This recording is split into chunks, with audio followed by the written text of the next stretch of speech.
The ocean doesn't rush. It repeats.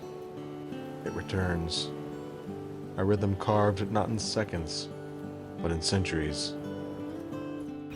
I used to think stillness was laziness. That quiet meant I wasn't doing enough. But nature doesn't measure progress in productivity.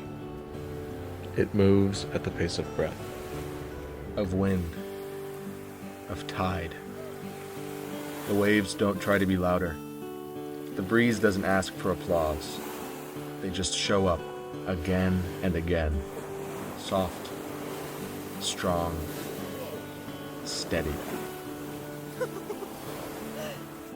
Patience isn't about waiting. It's about being present. Letting each wave pass without asking when the next one will come.